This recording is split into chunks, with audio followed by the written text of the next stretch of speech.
오늘은 우리 바디메오의 모습을 우리가 함께 생각하면서 은혜를 나누려고 합니다. 이 말씀을 본교에서도 설교를 드렸고 여러분들이 너무나 잘 아는 그런 내용의 말씀입니다. 이 본문의 개요를 말씀드리면은 우리 주님께서 제자들과 함께 여리고에 이르르셨을 때에 바디메오가 주님이 지나가신다라고 하는 소리를 듣고 큰 소리로 구원을 요청했습니다.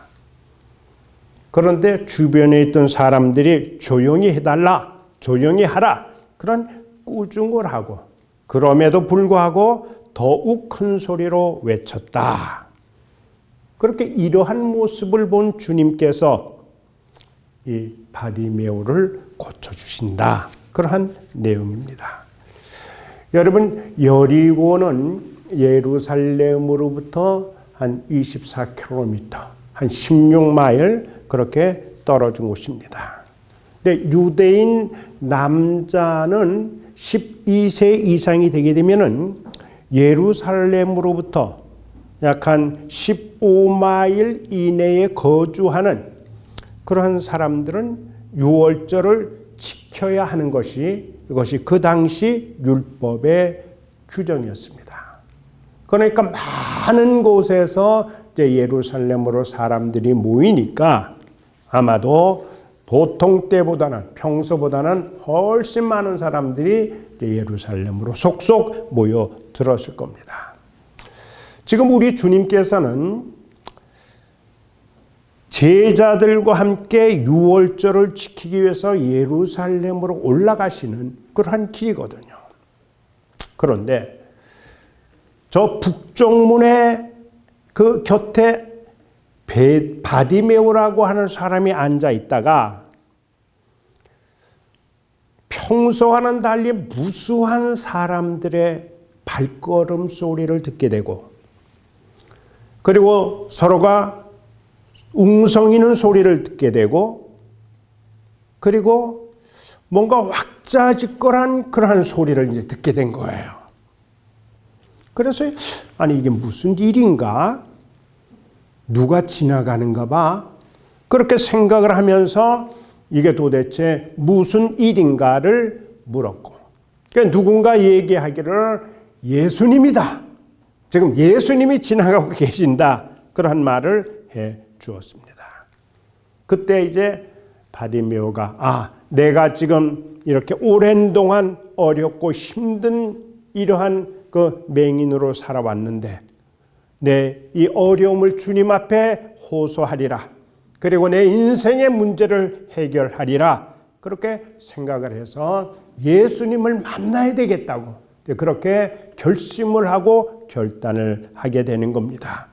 오늘 우리는 이 소경이 보여주는 정열적이고 그리고 생동하는 믿음의 행로를 우리가 따라가면서 우리도 뭔가 이 가운데 은혜가 있어야 되겠다. 그렇게 생각을 합니다. 그 첫째, 이 바디메오는 길가에 앉았다가 지나가신다는 예수를 향해서 부르짖었다. 부르짖었다고는 하지만은 어떤 면에서 울부짖었다. 그렇게 이야기하는 것이 더 어울리지 않나 그런 생각을 합니다. 오늘 본문 46절 47절을 보면 이렇게 말씀이 기록되어 있습니다. 맹인 거지 바디메오가 길가에 앉았다가 나사렛 예수시란 말을 듣고 소리 질러 이르되 다윗의 자손 예수여 나를 불쌍히 여기소서 하는지라 그 말씀이 기록되어 있습니다. 이것을 우리가 적용적으로 해석을 한다고 하면은 바디메오는 기회를 놓치지 않고 기회를 선용했다. 그렇게 볼 수가 있는 거죠. 어느 날, 이 바디메오가 길가에 앉아 있었습니다. 그리고 아마 거기는 구걸을 하고 있었겠죠. 근데 예수님께서 지금 자기 가까이에 지나가고 계신다고는 사실을 듣게 되었습니다. 오래전부터 예수님에 대한 명성을 듣고 그리고 예수님을 한번 배웠으면 원했던 바로 그분이 지금 자기와 가장 가까운 거리를 지나가시는 이 기회, 이거는 두 번 다시 자기에게 주어지는 일이 없을 만한 정말 평생에 한 번 있을 이 기회를 바디메오는 어떻게 쓰느냐에 따라서 그의 남은 인생은 행복할 수 있고 혹은 불행할 수도 있겠습니다. 이러한 이야기를 우리들이 접할 때 이것을 철호의 찬스다 그렇게 이야기를 하고 있지 않습니까? 바로 이 기회, 이 귀하고 소중한 기회, 정말 두 번 다시 없을 이 중요한 이 기회를 바디메오는 그냥 지나칠 수가 없었다. 그래서 마침내 그의 처절한 호소가 폭발하게 되는데 47절에 보면은 이렇게 이야기를 하고 있습니다. 다윗의 자손 예수여 나를 불쌍히 여겨 주시옵소서. 그렇게 이제 소리치고 있습니다. 여러분, 우리 인생은 기회입니다. 사람의 성패도 마찬가지. 자기에게 주어진 기회를 내가 얼마나 이것을 잘 선용하느냐에 달려있다라고 하는 거죠. 기회가 주어질 때는 우물우물 어물쩡을 그렇게 하다가 또는 팔짱 끼고 저 먼 산 보다가 기회가 다 지나가 버린 그 다음에 후회하고 또 쫓아간다고 할지라도 그와 똑같은 기회가 주어지지 않는 것을 우리는 잘 기억합니다. 바로 그것이 기회다. 여러분들 우리 마태복음 9장 18절로 22절 이하를 보면은 예수님의 옷자락을 만진 그 여인이 등장합니다. 네, 한 관리의 딸이 죽어서 그래서 예수님이 몸에 손만 얹어주면 살겠습니다. 그렇게 이제 여겨서 그래서 이제 예수님이 그 딸을 이제 병을 이제 구하기 위해서 제자들과 함께 가는 도중에 12년 동안 혈루증에 앉았던 여인이 그 사이에 등장을 하게 됩니다. 그래서 이 12년을 앓았다라고 하는 것은 얼마나 그 사람이 고생을 했고 정말 가진 돈 의사에게 다 허비하고 이제는 도무지 더 이상은 어찌할 수 없을 만한 그런 절망적인 그런 상황인데 역시 예수님이 지나가신다라고 하는 소리를 듣고 예수님 앞에는 자기는 부정한 여인이라 그 앞에는 다가가지 못한다고 할지라도 어떻게 해서든지 뒤에 가서라도 예수님의 옷자락만이라도 내가 붙들면은 내 혈루병은 나을 것이다. 그러한 믿음을 가지고 많은 군중들 사이를 헤집고 그리고 결국은 예수님의 옷자락을 뒤에서 붙들고 그리고 혈루의 근원이 다 우리 주님을 통해 가지고 다 고침을 받게 되는 그런 놀라운 일을 우리들이 보게 되는 거죠. 그래서 예수님이 말하잖아요. 딸아 안심하라. 내 믿음이 너를 구원하였다. 우리가 이 땅에 살아가면서 기회라고 하는 것은 언제나 좋을 때만 있는 것은 아닙니다. 지금 여기 바디메오도 또 12회 혈루증으로 앓았던 이 여인도 그렇게 썩 좋은 그런 기회 또는 환경은 아니었다. 그렇게 생각을 해보게 되는 겁니다.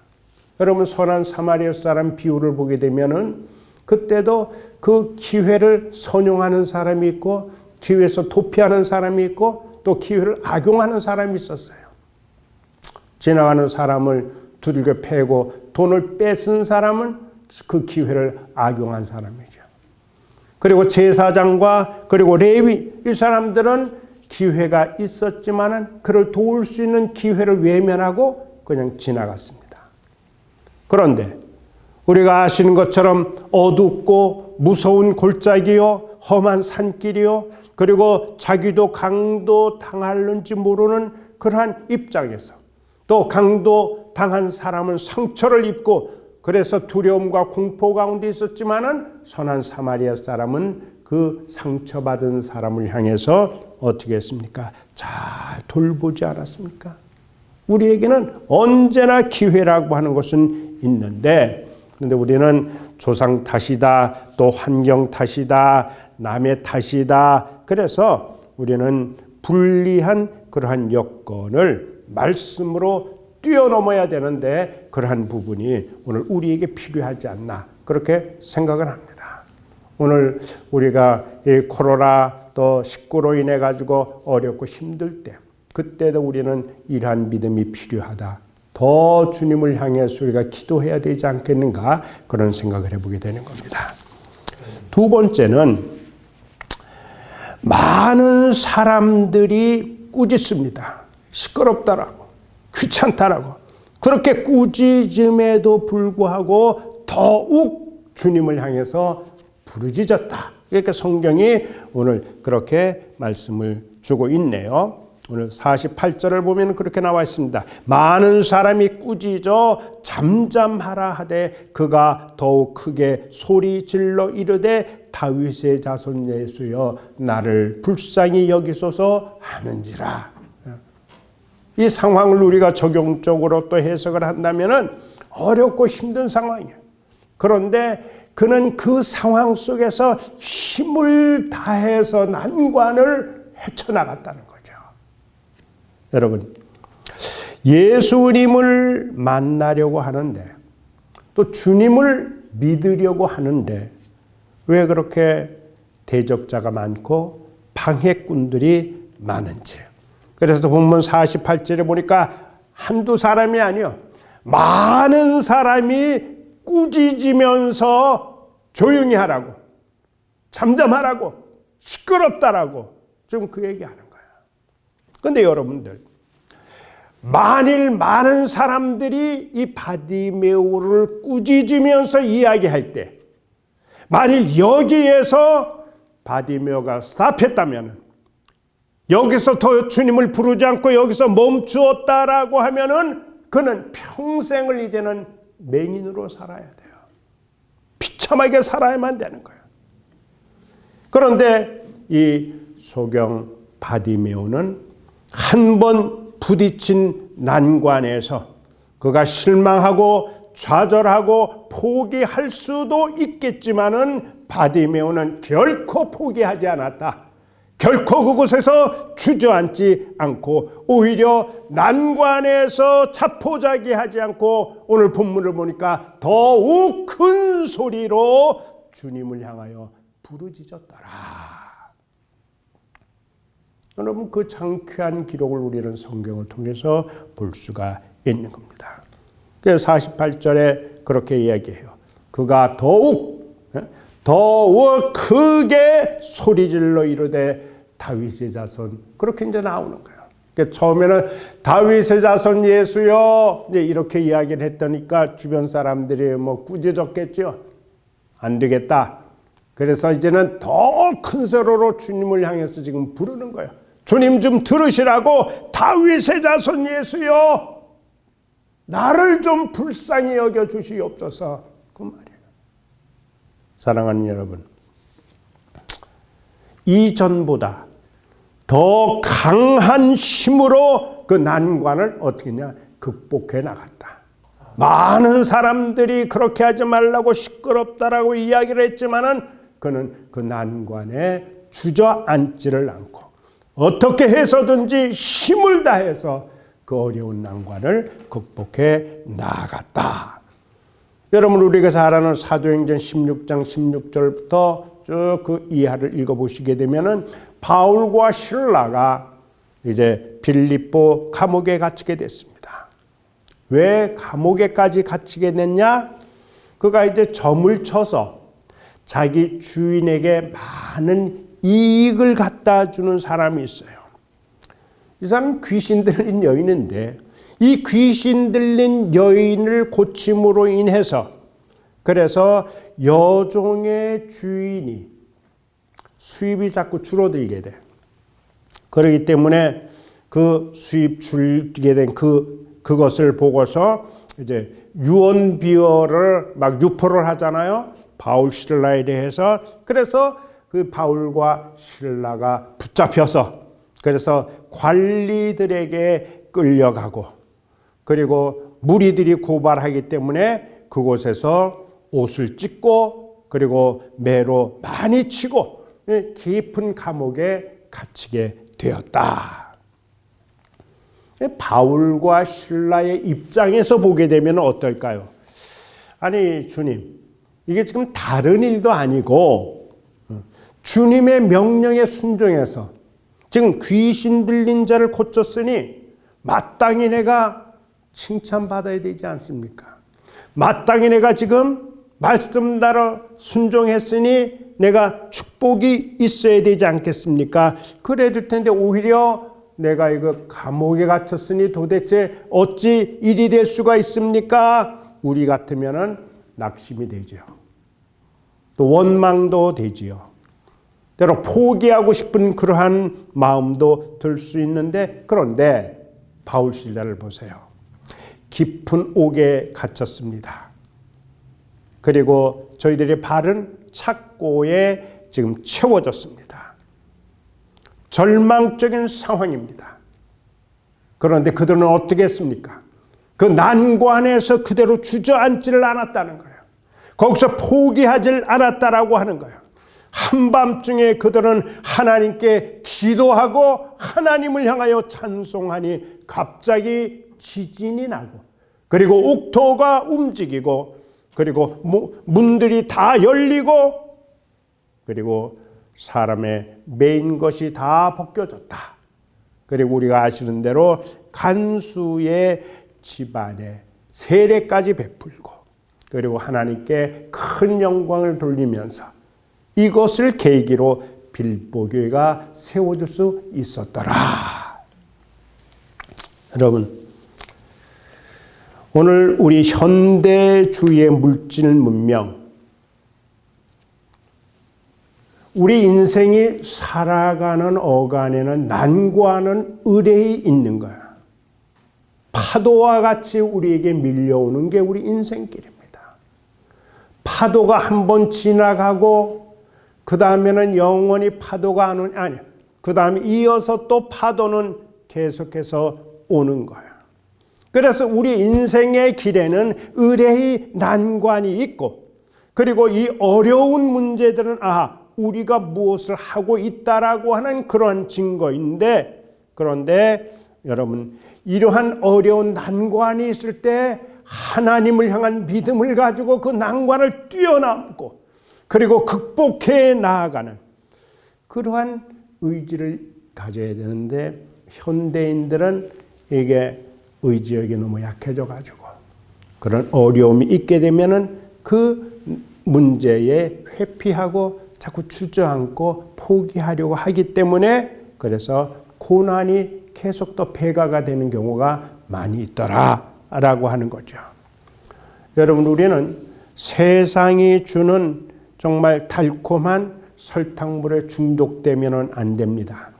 설탕물은 한 그릇 들이키면 처음에는 달고 좋은데 그 다음에는 들이킨 것 때문에 그만큼 더 갈증을 유발시키는 거지요. 목마름을 세상에서 해결하려고 하면 안 됩니다. 세상에서 주는 갈증을 해결하는 방법은 계속해서 더 많은 갈증을 우리에게 유발합니다. 주님이 주시는 생수를 통해서만 우리는 이 영원한 갈증을 해결하게 될 줄로 그렇게 믿습니다. 자, 그러면 오늘 세 번째는 어떠한 내용이냐? 바디메오는 지금 어려운 가운데서 지금 결정적인 순간을 맞이하게 됩니다. 그의 결정적인 순간에 그는 가장 귀한 것을 선택했다는 거예요. 오늘 우리가 49절 보게 되면은 예수께서 머물러 서셨습니다. 저기 무슨 큰 소리가 들리는 거야. 다윗의 자손 예수여 나를 불쌍히 여기소서 하는 큰 소리가 지금 예수님의 귓전을 지금 때린 거예요. 그래서 그 소리를 들으시고 예수님은 머물러 서셨습니다. 그리고 하시는 말씀이 그를 부르라. 예수님이 그렇게 말씀을 하셨어요. 그랬더니 50절에 보니까 맹인이 겉옷을 내어버리고 뛰어일어나 예수께 나왔다. 그리고 51절에 보면은 예수께서 말씀하여 이르시되 너에게 내가 무엇 해주기를 원하느냐. 맹인이 이르되 선생님 보기를 원하나이다. 그가 곧 보게 되어 예수를 길에서 따랐다. 아주 현명한 그러한 선택으로 바디메오는 구원을 얻게 되었다. 이게 오늘 우리들에게 필요한 내용이다. 그렇게 볼 수가 있습니다. 자, 한번 많은 사람들이 꾸짖습니다. 조용하라고, 시끄럽다고, 그 말은 오늘 우리들이 예수 믿는 그 예수를 믿을 때 많은 사람들이 방해하는 방해꾼들의 이야기라고 같다고 볼 수도 있죠. 그런데 오늘 바디메오가 결사적으로 지금 예수님을 향해서 지금 다름질해 가지 않았습니까? 결사적으로 예수님을 향해서 나가서 정말로 있는 힘을 다해서 주님을 부르잖아요. 다윗의 자손 예수여 이전보다 더욱 큰 소리를 주님을 향해서 외치지 않습니까? 그러니까 그 예수님이 그 소리를 들으시고 뒤를 돌아보면서 그를 부르라고. 무슨 이유인지 내가 알고 싶다. 그를 부르라. 그렇게 부르심을 받게 됐습니다. 그래서 이제 이 바디메오는 그의 처지가 지금 여기에서 관찰되고 말았는데 지금까지 온갖 그가 정말 예수시다라고 하는 이야기를 들으면서 예수님 앞에 부르심 받게 되는 그 순간까지 온갖 노력이 지금 여기에서 클라이맥스, 총 결산을 보게 되는 바로 이때다라고 하는 거죠. 그래서 부르라. 그 말씀을 듣고 많은 사람들이 예수님이 너를 부른다 그렇게 이야기할 때 그래서 바디메오는 자기의 겉옷을 내어 던져버리고 그리고 뛰어 일어나서 예수님을 향해서 허둥지둥 달려가다. 많은 사람들이 방해도 있었겠지만 그리고 앞을 보지 못하는 분이니까 그 가는 길이 얼마나 어려웠겠습니까마는 그러나 그는 그렇게 주님을 향해서 달려갔다. 그런데 우리 주님께서 이제 가시던 그 길을 멈추시고 그 바디메오가 자기를 향해서 오는 그 모습을 지금 바라보고 계셔요. 그 돌아오는 자기를 향해서 오는 바디메오를 향해서 예수님이 그렇게 말씀하시잖아요. 무엇을 하여 주기를 원하느냐. 무엇 원해서 나를 그렇게 큰 소리로 부르고 있느냐. 많은 사람들이 제지를 하고 시끄럽다고 조용히 하라고 그러는데도 그렇게 큰 소리로 나를 향해서 부르짖는 그 의도가 무엇인가? 주님은 이미 그의 소원을 다 알고 계셨죠. 다 알고 계셔요. 그러나 그의 확실한 그 믿음의 고백을 듣기 위해서 무엇하여 주기를 원하느냐 물으셨어요. 여러분, 우리의 소원도 우리 주님은 알고 계실 줄로 믿습니다. 또 우리의 소원을 이루실 만한 능력이 있는 것도 우리 주님을 우리는 알고 있습니다. 그렇다고 성경이 우리에게 또 가르쳐주고 있습니다.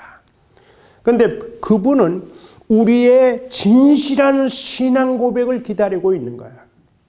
그냥 이렇게 하는 이야기나 진실한 신앙 고백과 다른 하나는 간절히 주님을 향해서 부르짖는 것을 우리 주님께서는 기다리고 계신다. 그래서 오늘 여러분들을 향해서 아무개 집사님, 아무개 권사님 또는 장로님 여러분의 소원이 무엇이냐고 예수님께서 너의 소원이 무엇이냐라고 주님께서 물으실 때에 합당한 소원과 간절한 그러한 소원이 우리에게 있어야 되지 않겠는가, 그런 생각을 해보게 됩니다.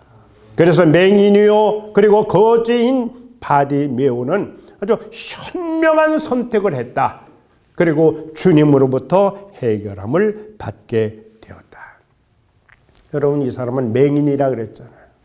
맹인에게 뭐가 제일 필요할까요? 집이 필요할까요? 친구가 필요할까요? 아내가 필요할까요? 이 사람에게 가장 필요한 것이 무엇일까요? 그것은 지금 의미가 없어요.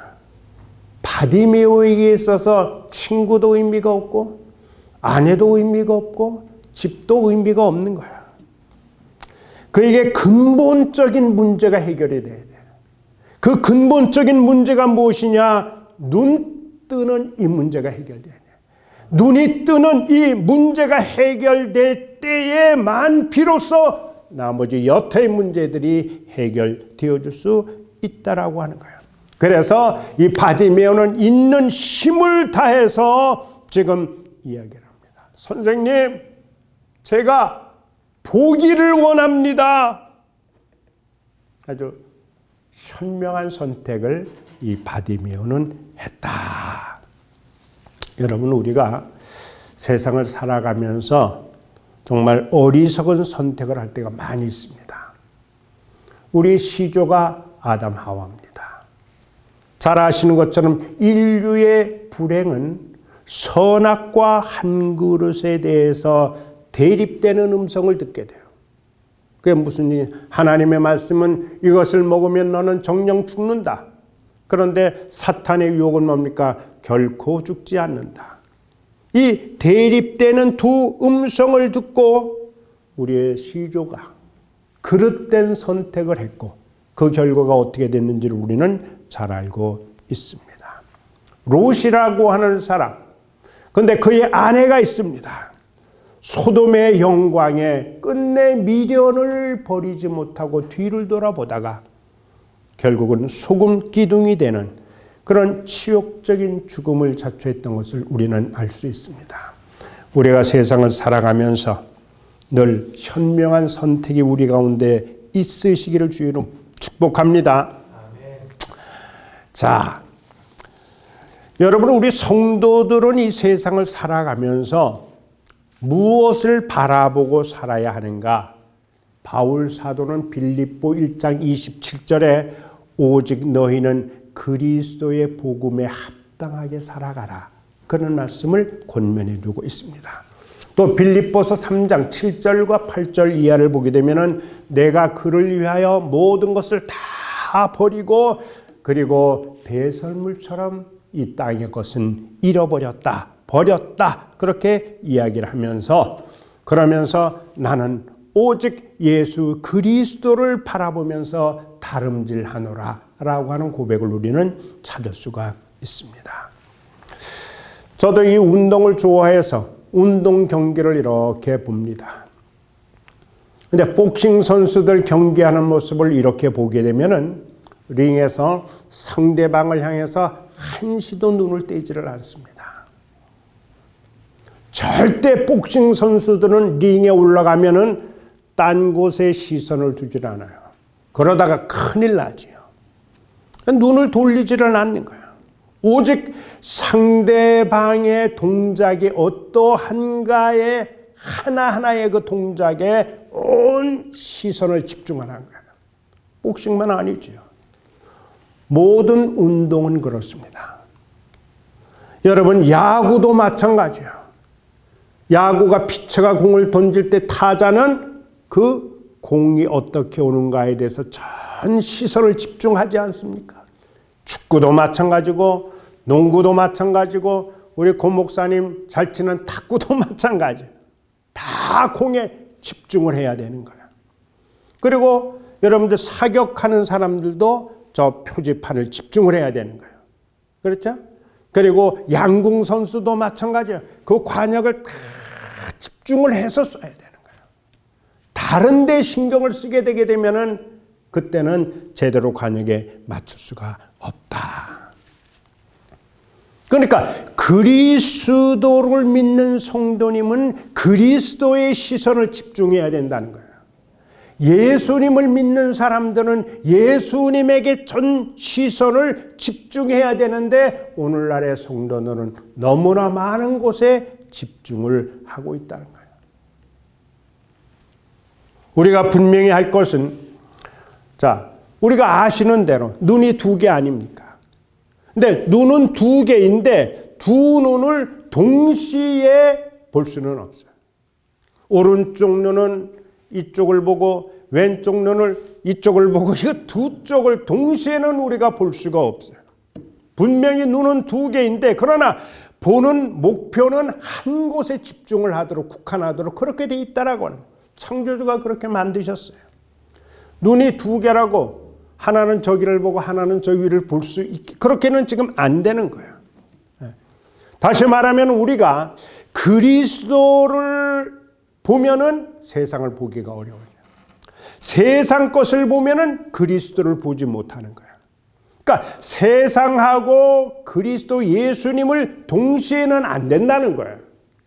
그럼 어떻게 해야 되느냐? 우리는 세상 것을 안 볼 수는 없죠. 세상 것을 보되 언제나 그리스도를 우선해야 된다라고 하는 거예요. 그렇게 여러분들 보시기를 바랍니다. 성도가요, 세상 것에 집중하게 되면 그리스도에게서 멀어지게 돼 있어요. 차츰차츰 멀어지고 나중에는 내가 이거 그리스도에게서 많이 떨어졌다라고 하는 것을 기억하게 되죠. 그러니까 바울 선생님은 세상 것을 어떻게 했다 그랬습니까? 배설물로 여기고 그리고 주님을 바라보았던 것처럼, 그렇게 다름질했던 것처럼 우리들도 그리스도를 바라보자. 히브리 12장 2절에 말씀하지 않았어요? 온전케 하시는 예수 그리스도를 바라보라. 그렇게 말씀을 주셨습니다. 자, 오늘 여러분들 저하고 같이 한번 이 말씀을 하고 마쳤으면 좋겠습니다. 한번 따라해 보실까요? 주여, 내가 보기를 원하나이다. 다시 한번 할까요? 주여, 내가 보기를 원하나이다. 그러니까 예수님이 나를 구원할 수 있다라고 하는 그 믿음은 나 자신을 예수님 앞에 옮겨놓는 그 믿음까지 자란 거예요. 늘 말씀드린 그러한 내용입니다. 예수님이 너를 부르신다라고 하는 그런 말씀을 듣고 지금 바디메오는 자기가 입고 있는 예수님 만났는데 거치장스러운 그 겉옷을 던져버리고 그리고 허겁지겁 비틀거리면서 한편으로 몸부림치다시피 달려오는 그 바디메오의 모습, 그리고 반드시 내가 주님을 만나야 된다, 어떠한 일이 있어도 예수님을 만나야 한다고 하는 그 일념으로 달려오는 바디메오의 풀어헤쳐진 그 옷을 보시고 가쁜 호흡을 보시고 뛰는 가슴을 보시고 기어코 내가 주님을 만나야 된다라고 하는 그의 열정을 보신 주님이 말씀하셨습니다. 가라, 내 믿음이 너를 구원하였느니라. 그가 눈이 뜨이게 됐잖아요. 눈이 뜨이게 된 거예요. 곧 보게 되어 저희가 길에서 예수를 쫓으니라. 오늘 예배드리는 우리 모든 성도님들, 우리의 믿음이 자신에게 어떤 변화를 일으키는 데까지 나가야 되는 거예요. 여기에서만 맴돌면 안 됩니다. 다리에까지, 손에까지 우리는 주님이 원하시는 그 삶을 향해서 우리는 나아가야 된다. 오늘 이 소경 거지가 바디메오 맹인 이 사람이 가지고 있던 이 믿음을 만일에 우리가 가질 수만 있다라고 하면은 오늘 길가에 지치고 방황하는 수많은 영적 바디메오들이 오늘도 내일도 감겨진 눈을 뜨게 되는 놀라운 은혜가 있게 될 줄로 믿습니다. 은혜가 우리에게 있기를 바랍니다. 감사합니다. 기도하겠습니다. 하나님, 우리의 육신의 눈은 멀쩡히 떠 있지만은 우리의 영의 눈이 감겨 있어서 어느 길이 과연 길인지, 어느 길이 과연 진리인지 분간하지 못하는 영적으로 방황하고 배회하는 저희들, 하나님께서 오늘 바디메오를 통해서 귀한 교훈을 주셨사오니 감사합니다. 우리는 예수님 만나야 됩니다. 꼭 예수님 만날 수 있도록 인도하여 주시고, 그 길이 비록 협착하고 어렵다 할지라도 우리는 끝까지 실망하지 말고 낙심하지 말고 포기하지 말고 예수님 만나 내 원하는 것이 무엇이냐, 우리 모든 소원이 주님에게 알려질 수 있도록 우리가 가지고 있는 최선을 다하여 주님을 향하여 다름질할 수 있도록 인도해 주옵소서. 예수님의 귀하신 이름으로 감사하며 기도드리옵나이다. 아멘.